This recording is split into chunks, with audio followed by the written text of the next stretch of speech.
بسم اللہ الرحمن الرحیم۔ بیٹا جی آج ہم سبق علی بخش کے تیسرے حصے کی پڑھائی کرنے لگے ہیں۔ تو علی بخش جو ہے علامہ اقبال کے بارے میں بتاتے ہوئے کہتا ہے کہ ڈاکٹر صاحب بڑے درویش آدمی تھے۔ درویش کا مطلب بیٹا ہوتا ہے خدا رسیدہ، یعنی کلندرانہ مزاج رکھنے والا، فقیرانہ طبیعت رکھنے والا۔ خرچ کا حساب کتاب میرے پاس رہتا تھا، میں بھی بڑی کفایت سے کام لیتا تھا۔ کفایت کہتے ہیں بچت کو۔ ان کا پیسہ ضائع کرنے سے مجھے بڑی تکلیف ہوتی تھی۔ کن کا پیسہ بیٹا؟ علامہ اقبال کا۔ اکثر اوقات ریل کے سفر کے دوران میں کئی اسٹیشن بھوکا رہتا تھا کیونکہ وہاں روٹی مہنگی ملتی تھی۔ تو یہ آپ نے بیٹا یاد رکھنا ہے کہ علی بخش جو ہے کئی اسٹیشن بھوکا کیوں رہتا تھا؟ کیونکہ اس کا خیال تھا کہ یہاں روٹی مہنگی ملے گی، پیسے ضائع ہوں گے۔ لیکن ڈاکٹر صاحب سخت ناراض ہوتے تھے، کہا کرتے تھے علی بخش انسان کو ہمیشہ وقت کی ضرورت کے مطابق چلنا چاہیے، خواہ مخواہ ایسے ہی بھوکے نہ رہا کرو۔ خواہ مخواہ کا بیٹا مطلب ہوتا ہے بلا وجہ، بغیر وجہ کے۔ اب اس مربع کے ٹنٹے کو دیکھ لیجئے۔ ٹنٹے کہتے ہیں جھگڑے کو۔ لہل پور کے ڈپٹی کمشنر صاحب، مال افسر صاحب اور سارا عملہ میری بڑی آؤ بھگت کرتے ہیں۔ آؤ بھگت کرنا مطلب عزت کرنا۔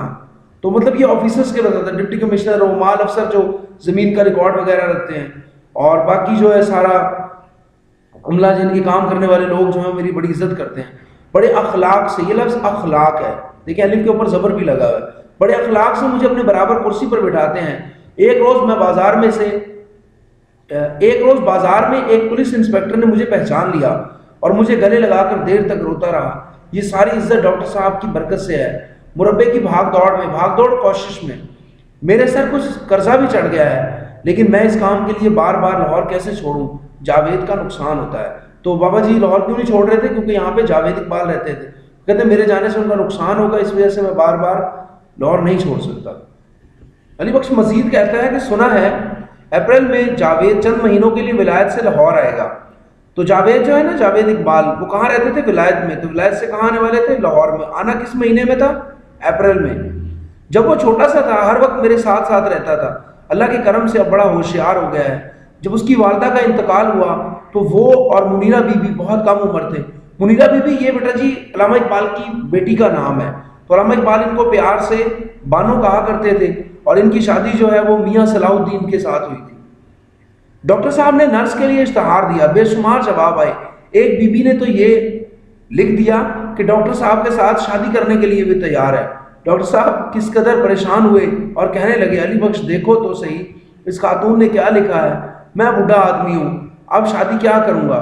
پھر علی گڑھ سے ایک جرمن لیڈی آ گئی۔ جرمن لیڈی جو ہے نا، یہ بیٹا ایک عورت تھی، ان کا نام تھا ڈورس احمد۔ تو یہ علی گڑھ یونیورسٹی کے اندر ایک پروفیسر تھی، ان کی سالی تھی۔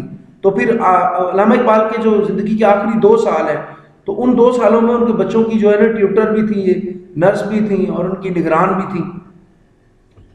علی بخش کا تخیل بڑی تیز رفتاری سے ماضی کے دھندلکوں میں پرواز کر رہا تھا۔